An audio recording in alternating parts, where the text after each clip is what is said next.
gostaria de pedir permissão para fazer uma contextualização de como acontecem as coisas dentro do Sistema Único de Saúde. Porque, normalmente, o que se vê o foco numa discussão pontual, que é importante, é legítima, não é essa a questão, mas, assim, acontece dentro de um sistema. E muitos brasileiros, infelizmente, não têm acesso a essa informação de como esse sistema se estrutura e de como ele funciona e de como ele se financia. Eu vou precisar de projeção, porque fica difícil que as pessoas mentalizem, não é? Tanta a informação que eu tento trazer. Por mais falante que uma pessoa seja, não consegue, não é, fazer com que a mentalização se dê. Vai ser um pouquinho, vamos lá. Eu aperto para lá ou para cá, pronto. Em primeiro lugar, eu me declaro inteiramente sem qualquer tipo de conflito de interesses, nem pessoal, nem familiar, nem acadêmico, nem profissional, absolutamente tenho nenhuma ligação com qualquer tipo de interesse fora daquele que é o meu trabalho, que é aquele que me sustenta como servidora pública, né? Então, assim, a primeira coisa que eu gostaria de chamar a atenção é que os governos decidem, a partir da sociedade que elege seus representantes, que tipo de política pública pode se adotar naquele país. Então, do ponto de vista de política pública, normalmente 3 são os modelos daqueles de sistema de proteção social.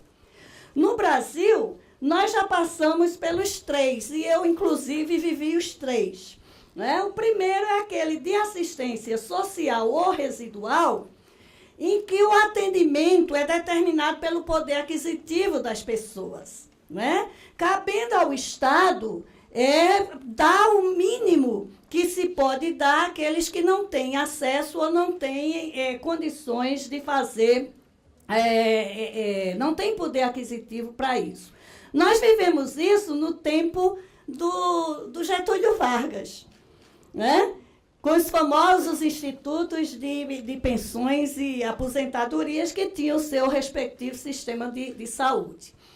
No segundo modelo, que é o social ou meritocrático, aí vamos pensar, mas ela era no tempo de Getúlio Vargas? Era, porque eu nasci em 1950. Então, eu tenho a história, né? Eu tenho a história comigo por causa dos meus pais e da minha família. O seguro social ou meritocrático, a gente viveu no tempo do INAMPS, não é? Que é exatamente um tipo de atendimento sustentado pelas contribuições dos trabalhadores e pela contribuição respectiva também do Estado. E, por fim, na nossa Constituição de 1988, nós fizemos a opção pelo modelo de seguridade social, em que o Estado, não é, busca garantir o atendimento mínimo vital, mediante programas, políticas que determinam, que se determinam como um princípio de justiça social. Vai ser um pouquinho, mas tudo bem. Então, como é que os países fazem essas escolhas? Fazem de acordo com o seu nível de renda, com o seu PIB, com a sua riqueza. Então, o que nós vemos é que países de baixa renda têm condição de oferecer à sua população serviços básicos de nutrição. Por quê? Por uma questão de sobrevivência da população. Então, focam muito na criança e na mulher, porque é uma forma de se manter a sua população.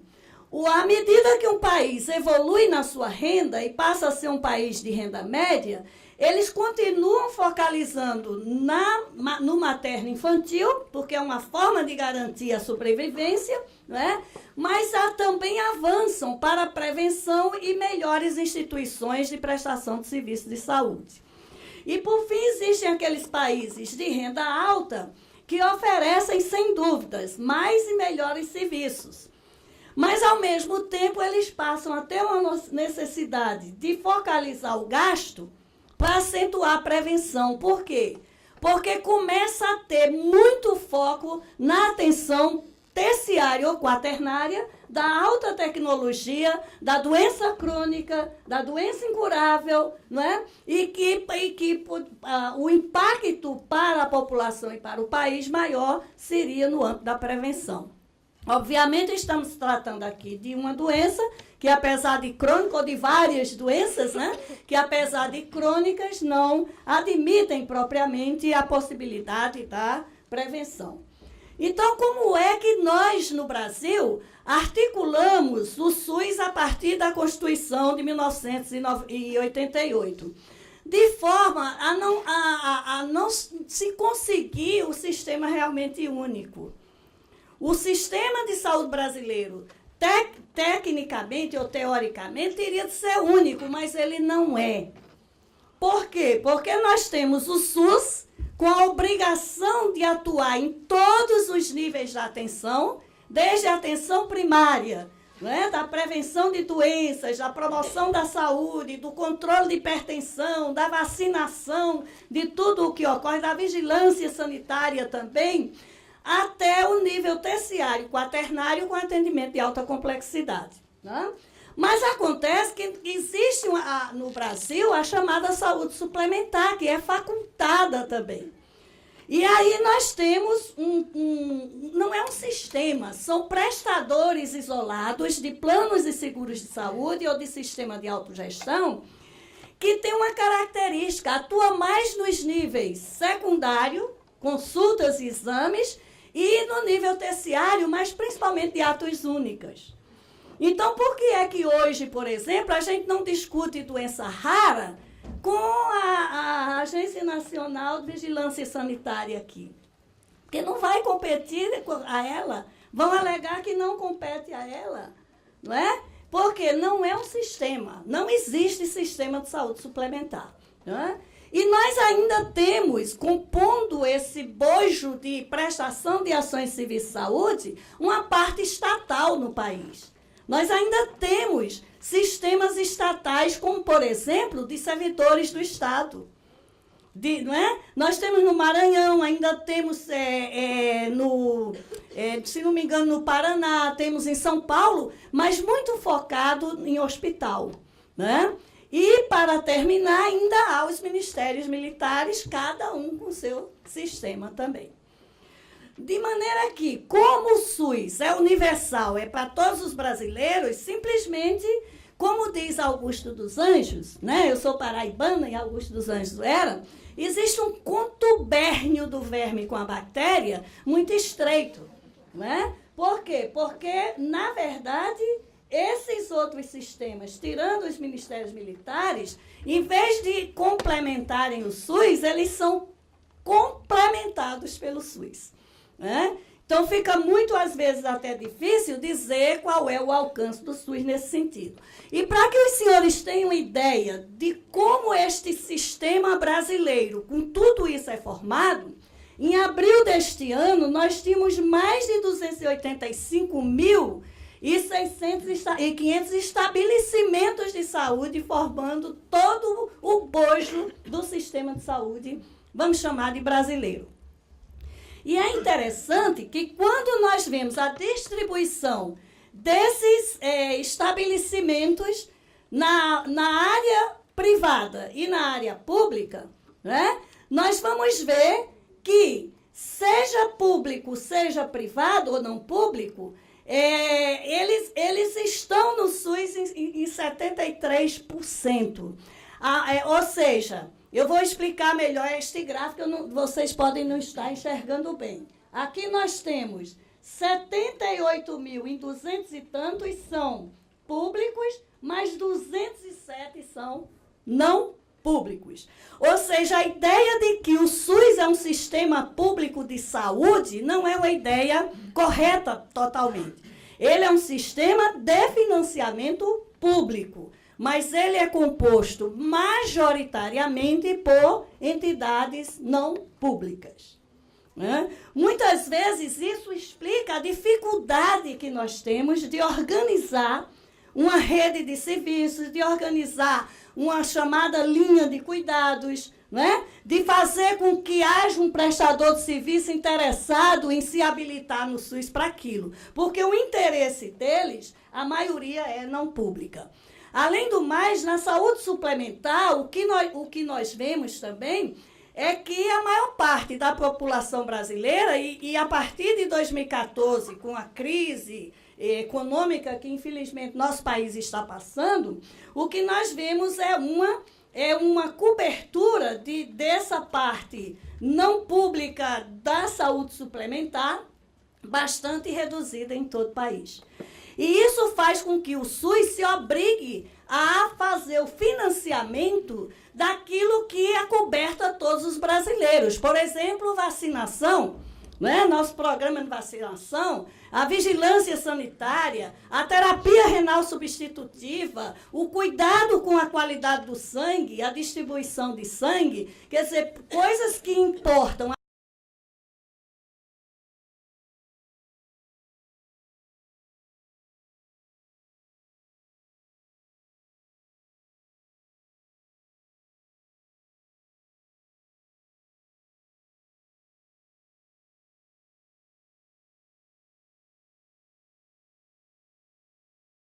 Entendam qual é a dificuldade que um gestor do SUS tem em fazer uma articulação e uma organização de uma rede de serviços quando a maior parte dos prestadores é privada, é não pública. A maioria é filantrópica, né? Ainda contamos com essa vantagem.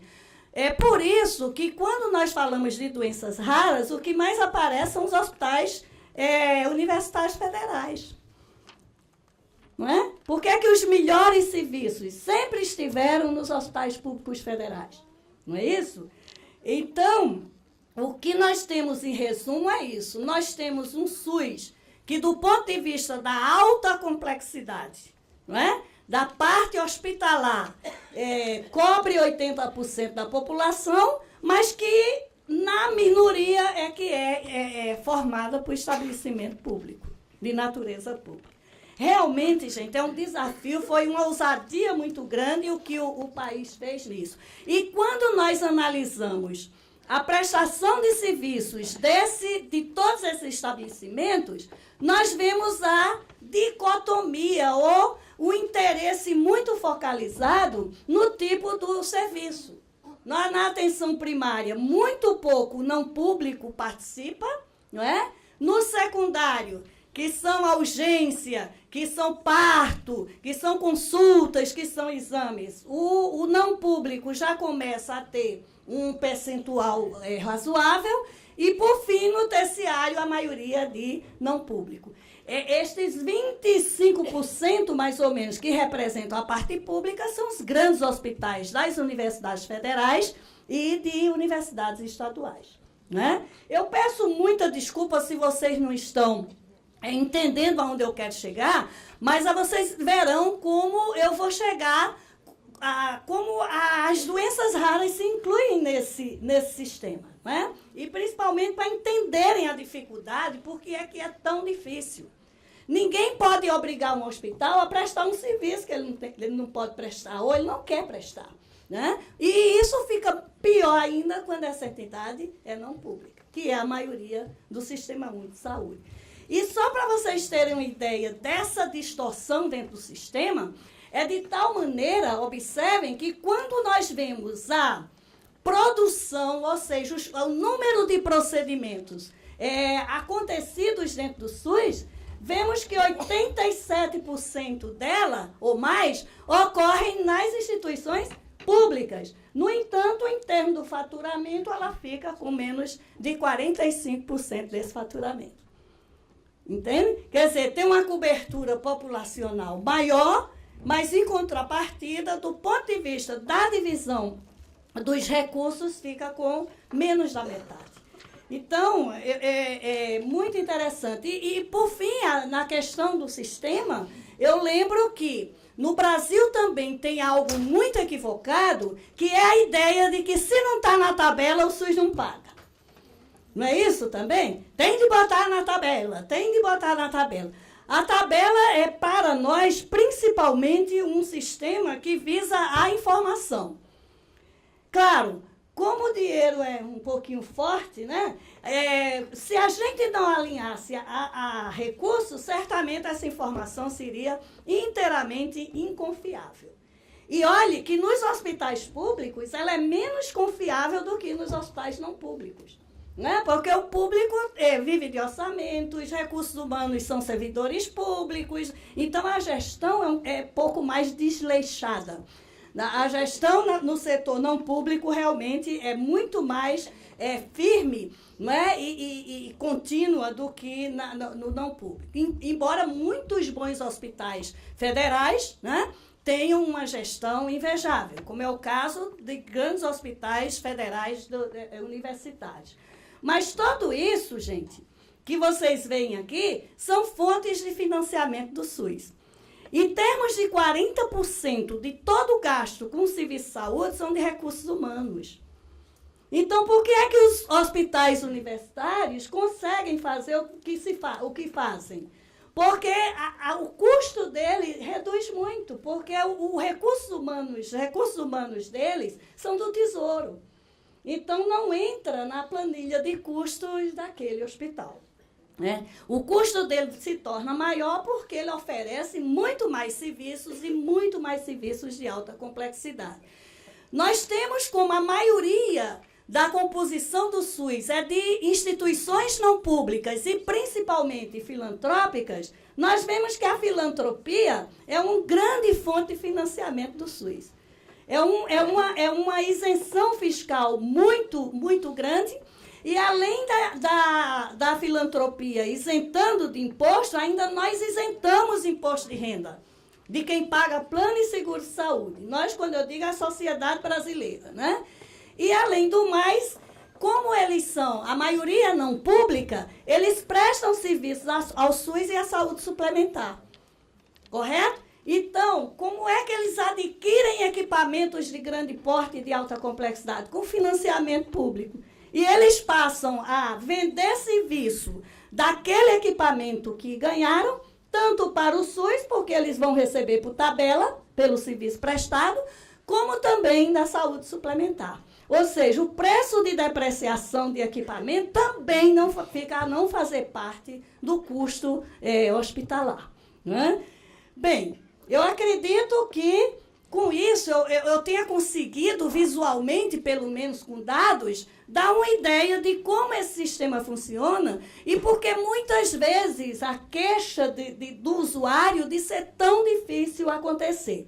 Mas eu digo com certeza, não fosse o SUS, por exemplo, existir no Brasil, nós não teríamos dado conta dessa epidemia de vírus Zika, nós não teríamos dado conta de da questão da AIDS com o sangue, né? Nós não teríamos dado conta de muita coisa que realmente interessa a toda a população brasileira. E como estão as doenças raras no SUS? A começar que nós não temos no Brasil uma definição para a população brasileira do que é raro, né? Do que a gente poderia dar um corte. E eu pergunto, é necessário dar o corte? Não sei. Isso a academia é que vai ter de responder. Porque quando nós vemos as definições de doença rara entre os países, nós vamos ver que é bastante variável. E tem de ser, porque a composição etária de uma população ou genética de uma população é muito variável. E principalmente num país como o nosso, que nós não temos nenhum preconceito, foi uma mistura de gente maravilhosa que aconteceu, aí é que nós não podemos estar importando, né, dados populacionais ou parâmetros populacionais para o país, para o nosso país. Mas, segundo a Anvisa, a definição ficou sem parâmetro, porque ele não existe para o país. Ele não existe aqui entre nós. São raras ou órfãs as doenças que afetam um pequeno número de pessoas comparado à população em geral. Ou seja, pode ser, né, algo que a gente pode dizer que seja ou não seja raro. Né? Então, vem essa questão da própria definição pela OMS, mas essas doenças têm uma característica, né? É que o número exato delas não é conhecido. E a partir da engenharia genética e da biologia molecular, cada vez mais se descobre uma característica que nem sempre é doença. Isso é que é também muito importante se dizer. Não podemos ficar refém desse conceito, porque nem toda alteração genética corresponde à doença. Eu dou o exemplo do BRCA1, do BRCA2, os genes que não obrigatoriamente a pessoa, porque tem esse gene, vai ter câncer de mama ou câncer de ovário. Né? 5%? 10%? E o grande risco que a gente corre com isso é de que muita gente fique compondo um extrato da população de doença negligenciada. Né? Então, a gente tem que ter equilíbrio, se lembrar que a obrigação de um sistema de saúde é com todos. O segundo importante é esse paradoxo, que para o sistema de saúde, as doenças podem ser raras, mas os indivíduos com doenças raras são muito numerosos. Né? E mais uma vez, aí, e sem dúvida, é um problema de saúde relevante. Então, é um desafio muito grande. E eu acredito que é com audiência como essa, com discussão como esta que nós estamos tendo, que nós podemos evoluir de alguma maneira para ver como um sistema de saúde pode se organizar para isso, sabendo que 80% dessas doenças correspondem a uma alteração genética. E essa alteração genética não propriamente será expressa ou expressada em doença. Bem, então, quase para terminar, nós temos ainda esse problema de dados. Nós não sabemos com que população ou que quantidade de indivíduos nós vamos lidar, porque o que é visível nem sempre é o que é real. Né? Há uma necessidade de que tratamentos específicos sejam adequados, o que vai depender de um diagnóstico correto. Né? E aí começa aquela bola de neve. Para ter diagnóstico correto, eu preciso ter uma vigilância epidemiológica correta, né? Eu preciso ter um aconselhamento genético correto, eu preciso ter exame de qualidade que dê um diagnóstico correto e que evite uma desnecessidade de procedimentos que, em vez de ajudarem, fazem mais complicar. Como, por exemplo, está na saúde suplementar. É lamentável o que está acontecendo na saúde suplementar, em que se faz todo o mapeamento genético de uma pessoa, dá um laudo na mão de uma mãe ou de um pai, e agora, o que é que eu vou fazer com aquilo? Porque, como não é sistema, não tem toda aquela conexão necessária para a continuidade do atendimento. Uma outra coisa que eu aproveito nesta oportunidade para chamar a atenção é que nós estamos sofrendo a pressão do grupo por protocolo. Como se diz assim, vamos fazer o protocolo e está. Não, o protocolo é uma consequência. Existe uma discussão anterior, certo? Que qual é? Principalmente, saber se aquela doença pode ser protocolada. Segundo, saber que tecnologia ela vai incluir. Terceiro, se essa tecnologia está disponível e logisticamente viável no país. E, em quarto lugar, se ela tem evidência mínima de segurança e qualidade, né? E eficácia e qualidade para poder ser aplicável. Né? Nesse ponto, nós sempre dizemos pelo Ministério da Saúde que as doenças raras estão nos protocolos. E nós consideramos dos 116 protocolos que o Ministério da Saúde elaborou, publicou e vem atualizando desde 2009, 36 são específicos para doença rara. Né? Então, assim, as nossas dificuldades, quero que os senhores entendam, são, existe uma pouca comunicação entre os gestores e essa rede de serviços que é predominantemente privada ou não pública, a formação acadêmica, médica e profissional na área da saúde e a incorporação tecnológica, aqui, Clarice, que repercute em benefício e qualidade de vida de seus doentes, nem sempre é algo viável, digamos, do ponto de vista científico, né? Muita gente, outra coisa muito ruim que está acontecendo no país. Se pensam que a judicialização está ajudando, está prejudicando e muito. Primeiro, ela está facilitando a incorporação à crítica sobre tecnologias sobre as quais nós não temos nenhuma segurança. O índice de incerteza é altíssimo a respeito da sua eficácia, da sua segurança e da sua qualidade. Segundo, ela é desestruturante, porque se hoje nós temos dificuldade por questão básica de prestadores de serviços, em sua maioria serem não públicos, as ações são de base individual. Então, só não facilita em nada a estruturação do sistema. E em terceiro lugar, que eu considero muito grave, moralmente grave, é a utilização que se está dando à judicialização no Brasil como argumento. Isso é muito ruim. Existe ciência. Desde o iluminismo, lá no século XVII, século sei lá quanto, XVI, XVII, quando se saiu da Idade Média, a gente avançou e hoje está aqui com tudo isso que dispomos aqui hoje na nossa vida, nas nossas casas, nos nossos trabalhos e nas nossas cidades. Nós temos isso graças à ciência. E a ciência tem premissa.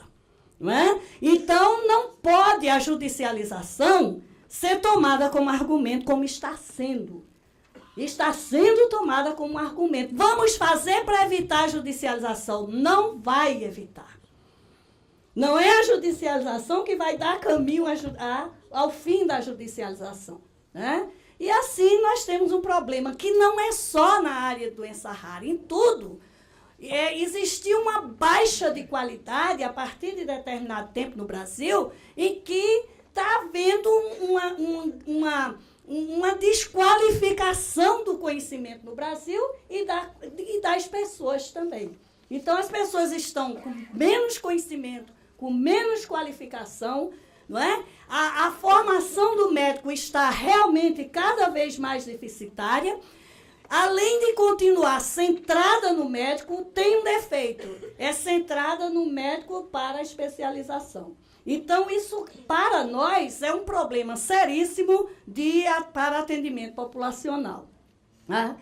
Então, assim, eu deixo para a Clarice falar mais sobre droga órfã e o que ontem se discutiu, por exemplo, na Conitec, de que maneira se pode desenvolver na ciência, né, uma forma de entrada para essas tecnologias. Então, o que é que nós fizemos, todos sabem. Eu não vou falar da portaria, que todos conhecem, da política que nós, em conjunto com especialistas e com organizações de pacientes, nós desenvolvemos. Aí se perguntam, e por que não acontecem? Não acontecem porque aquilo que eu falei a respeito da estruturação do sistema de saúde no Brasil. Né? Botamos os exames nas tabelas de procedimento, que os especialistas disseram que botamos. Mas cadê quem vai fazer? Onde estão os centros, né, que precisam ter a qualidade mínima para executar? Né? Pusemos financiamento para exames e equipes? Botamos. Hoje nós temos, Daniel, cinco que passaram naquele crivo, e que se apresentaram, passaram no crivo para habilitação. Né?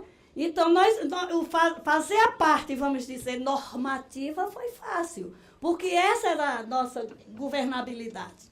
Agora, o grande desafio, e eu acho que aí as organizações de doentes, né, a academia, esses professores e médicos atendentes de hospitais universitários podem contribuir para poder fazer esse aumento. Tá? Então, o processo administrativo também está elaborado e publicado, tornado público. Não é? E aqui eu apresento apenas os protocolos que todos já conhecem também, que existem, de doenças que podem ser consideradas raras, viu, Clarice? Porque eu falei que a gente não sabe o que pode ser considerado raro no Brasil, e eu deixo em vermelho aqueles que integram o Programa Nacional de Triagem Neonatal. Tá? Então, A questão dos protocolos, eu vou deixar para a Clarice falar, porque, como eu sei que a agenda dela também estava muito complicada, eu trouxe algo mais para você. E ainda hoje à tarde, teremos uma reunião com o pessoal que cuida da educação e saúde, no Ministério da Saúde, em conjunto com o MEC, sobre telesaúde, não é? E que nós estamos fazendo um grande banco para orientação, para informação e também para coleta de informação. Existem pesquisas já editadas, não é? Com o edital do CNPq e do próprio Ministério da Saúde. E na questão do aconselhamento genético, nós estamos trabalhando diretamente com o Ministério da Educação, de modo a pôr esse assunto, esse tema, no currículo dos cursos de graduação em medicina, né? Então, são várias, encaminhamos ofícios instrutivos a todas as secretarias de Estado e município do país, mostrando aquele fluxo administrativo e o que eles poderiam fazer. Então, assim, eu acho que do ponto de vista daquilo que compete ao Ministério da Saúde fazer, que é regulamentar, que é dar a norma e que é fazer a sua parte de financiamento, porque o financiamento não é só tabela, não é? E também tem dinheiro estadual e federal. Eu deixo aqui a minha palavra final sugerindo que leiam esses 2 artigos, né? Porque eles vão ajudar muito a entender também por que é a dificuldade, ou por que a dificuldade na questão de doença rara existe. E que quando um governo toma uma atitude de dizer, não, vou comprar por compra centralizada, vou botar tudo do Ministério da Saúde, ainda vou ligar não sei o quê, termina como Cameron lá no Reino Unido, né? Ele inventou um fundo para isso e teve de voltar atrás, porque ao sair do crivo administrativo do NAS, tanto para análise de evidência como para negociação de preços, simplesmente o fundo não tinha fundo, não alcançava o fundo, e também os preços com que se compravam pelo fundo eram até 8 vezes maiores do que aqueles com que o NAS se conseguiria com o seu processo de negociação. Eu agradeço a atenção, fico à disposição e espero ter contribuído para a discussão. Tudinhão, apesar de eu ser pequenininha. Um abraço.